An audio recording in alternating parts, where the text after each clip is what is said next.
अस्सलाम वालेकुम everyone, this is Mushtaba one from sky realtors. आज मैं बेरिया स्काई की साइट के ऊपर मौजूद हूँ और यहाँ आने का मकसद अपने एंड यूज़र्स को बताना था कि बेरिया स्काई ने जो कमिटमेंट्स की थी, जो कंस्ट्रक्शन से रिलेटेड वादे किए थे, क्या वो उस पर पूरा उतर रहे हैं कि नहीं। आप मेरी बैक साइड पर और इसके साथ साथ देख सकते हैं कि बेरिया स्काई किस तरह अपने वादों पर पूरा उतर रहा है। और इसके साथ इन्होंने यहाँ पर अपनी फाउंडेशंस जो हैं वो कंप्लीट कर ली हैं और जो नेक्स्ट इनका जो प्लान है वो है बेसमेंट का, और उसकी भी जो एक स्लैब जो है वो कंप्लीट हो चुकी है और नेक्स्ट स्लैब के ऊपर जो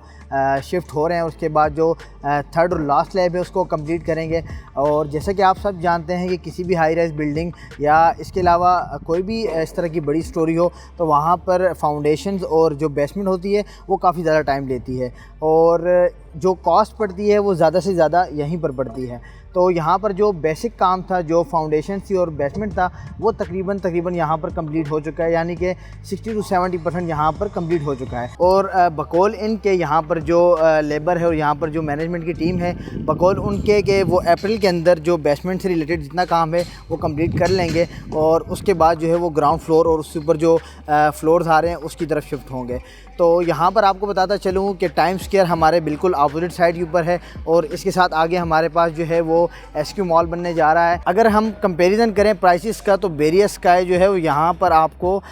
12,500 पर स्क्वायर फीट के हिसाब से रेट दे रहा है। अगर टाइम स्क्वायर की बात की जाए तो वो इससे थोड़ा सा ज़्यादा दे रहा है और अगर एसक्यू मॉल की बात करें तो वो 15,000 के अराउंड जो है वो अपने रेट्स लेके जा चुके हैं। तो बेरिया स्काई अभी तक प्री लॉन्चिंग फेज़ के ऊपर है और एक्सपेक्टेड यही है जो सुनने में आ रहा है कि ये विद इन 1 मंथ जो है अपने रेट जो है इसको इंक्रीज़ कर देंगे, क्योंकि जो सराउंडिंग में रेट्स हैं वो काफ़ी ज़्यादा हाई हैं और बेरिया स्काई जो है वो इस टाइम सबसे कम कीमत के ऊपर जो है वो आपको बुकिंग भी दे रहा है। तो अपने जो मेरे इन्वेस्टर हजरात हैं, उसके अलावा जो लोग यहाँ पर अपार्टमेंट बुक करवाना चाहते हैं, चाहे वो रहने के लिए या वो इन्वेस्टमेंट पर्पज़ से बुक करवाना चाहते हैं, तो ये इनके लिए गोल्डन जो है मौका है, तो इससे फ़ायदा उठा सकते हैं और कम वक्त के अंदर ही आप देखेंगे कि यहाँ पर आपको बहुत ज़्यादा फ़ायदा होगा, क्योंकि ये आफ्टर 1 मंथ जो है ये अपने रेट्स इंक्रीज़ कर देंगे। तो जैसे ही रेट्स इंक्रीज़ होंगे तो जो आपको चीज़ 12,500 पर स्क्वायर फीट में मिल रही थी तो वो आफ्टर इंक्रीजिंग उसमें 1,000-2,000 जो है वो रेट्स इंक्रीज़ हो जाएंगे, तो आपका बेनिफिट होगा। अगर हम इसकी लोकेशन की बात करें तो जैसे मैंने आपको बताया कि बेरिया ऑर्चर्ड के फेज़ 4 में जैसे ही आप इंटर होंगे तो प्लॉट नंबर 3, 4 एंड 5 जो है उसके ऊपर ये बेरिया स्काई जो है वो बनने जा रहा है। और मैंने आपको बताया कि इसके अपोजिट साइड के ऊपर जो है टाइम स्क्वायर और बिल्कुल मेरी बैक के ऊपर जो रायमंड रोड है वहाँ पर एसक्यू मॉल बनने जा रहा है और इसके बिल्कुल बैक साइड के ऊपर आप देख रहे हैं कि ऑर्चर्ड मॉल जो है उसका ग्रे स्ट्रक्चर तकरीबन कंप्लीट हो चुका है। तो आप इसकी सराउंडिंग से अंदाज़ा लगा लें कि ये कितना बड़ा कमर्शियल हब बनने जा रहा है। अगर आप एम्पोरियम से कंपेयर करें तो एम्पोरियम के पास जो है वो सिर्फ एक एम्पोरियम है और आसपास जो है वो रेजिडेंशियल एरिया है, कोई सच कमर्शियल नहीं है, लेकिन वो भी कमर्शियल हब बन चुका है। तो बेरिया ऑर्चर्ड के अंदर जहाँ पर हर तरफ हाई राइज बिल्डिंग ही है, तो एक आप इमेजिन कर सकते हैं कि कैसे आने वाले वक्तों के अंदर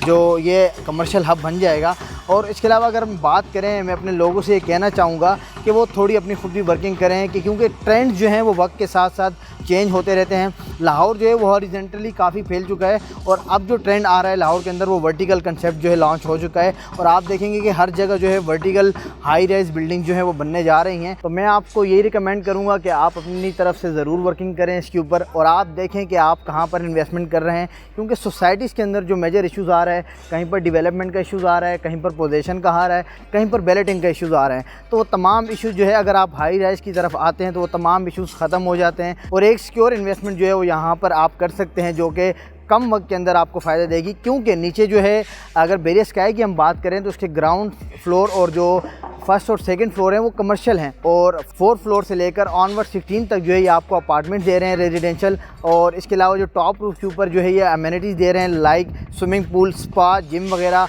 और रेस्टोरेंट वगैरह, जिसको जो कम्युनिटी के लोग हैं बेरिया स्काई के रेजिडेंशियल्स हैं वो ही यूज़ कर सकते हैं, यानी कि बाहर से कोई विजिट भी नहीं कर सकता। तो आप देखें कि आप रेजिडेंशियल एरिया में रहते हुए कमर्शियल जो है उसको भी इंजॉय कर सकते हैं, तमाम जो अमेनिटीज़ हैं। तो अगर आप इन्वेस्टमेंट पर्सपेक्टिव से भी बात करें तो आप देख सकते हैं कि कमर्शियल के जो रेट्स होते हैं कमर्शियल प्रॉपर्टी के वो ज़्यादा स्पीडली इंक्रीज़ करते हैं बनिस्बत जो रेजिडेंशियल एरिया होता है। तो यहाँ पर जब आप हाई रेज में कोई अपार्टमेंट बुक करवाएंगे या इन केस आप कोई कमर्शियल शॉप अपनी बुकिंग करवाते हैं तो आप देख सकते हैं कि ये कितनी स्पीडली इसके रेट्स इंक्रीज़ होंगे। तो मेरी रिकमेंडेशन यही है कि आप ज़रूर इसके बारे में स्टडी करें। इसके अलावा भी अगर आप कहीं इन्वेस्टमेंट करना चाहते हैं हाई राइज़ के ऊपर, उससे रिलेटेड भी वर्किंग करें, क्योंकि लाहौर के अंदर अब ट्रेंड चेंज हो चुका है। एक हाई राइज़ बिल्डिंग की जो है वो फ़िज़ा जो है वो कायम हो चुकी है और हर तरफ आपको हाई राइज़ बिल्डिंग नज़र आएंगी। तो बेरिया स्काई से रिलेटेड किसी भी इंफॉर्मेशन के लिए आप मेरे दिए गए नंबर पर रब्ता कर सकते हैं, या इसके अलावा अगर आप कहीं पर इन्वेस्टमेंट करना चाहते हैं, यहाँ आप अपना घर बनाना चाहते हैं, तो उसके लिए भी आप हमसे रब्ता कर सकते हैं। अपना ख्याल रखिएगा। अल्लाह हाफ़िज़।